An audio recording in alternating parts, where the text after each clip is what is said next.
Hai guys, with me again, Rifka Anissa. Di video kali ini aku akan bahas tentang mental korban.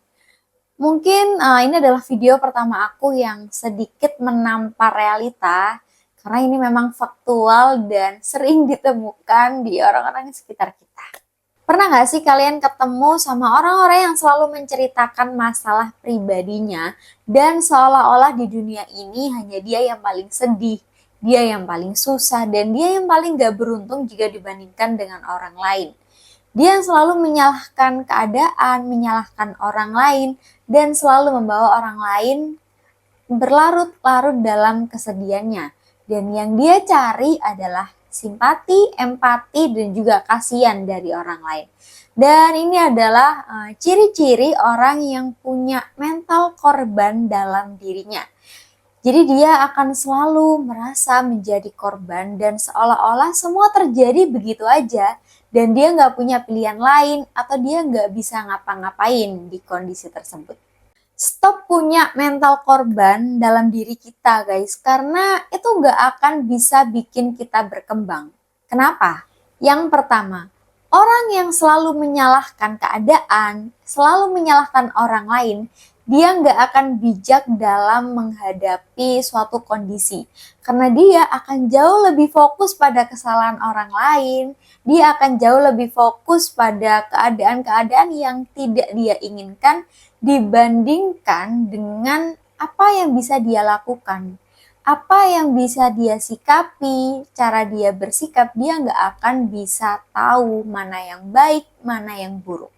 Yang kedua, orang yang selalu minta simpati, orang yang selalu minta dikasihani, dia hanya ingin memvalidasi atau dia hanya ingin mencari pembenaran atas apa yang dia lakukan.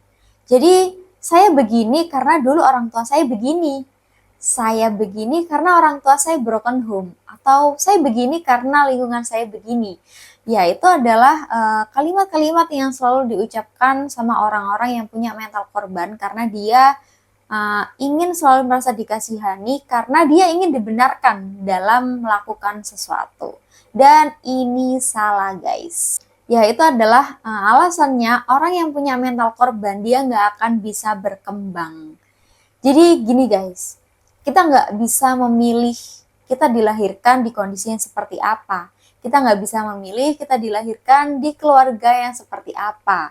Ayah ibu yang seperti apa, kondisi ekonomi yang seperti apa, kita nggak akan bisa memilih. Tapi kita bisa memilih mau membawa kita ke arah yang lebih baik atau justru ke arah yang makin terpuruk. Jadi itu adalah pilihan.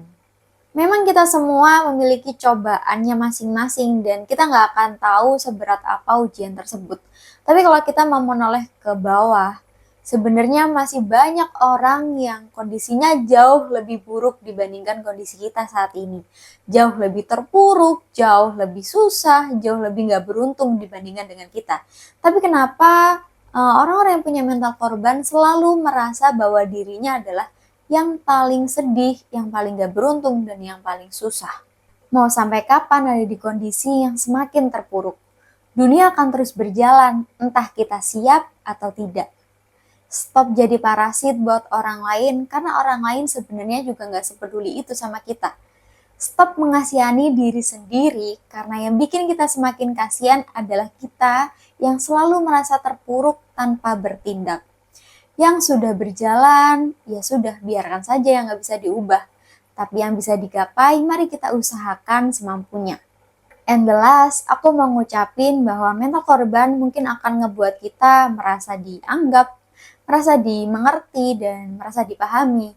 Tapi kedepannya justru mental korban akan ngebuat kita semakin jauh terpuruk, akan semakin jatuh, dan gak akan ngebuat kita berkembang. Kalau kata pepatah, sudah jatuh, tertimpa tangga pula.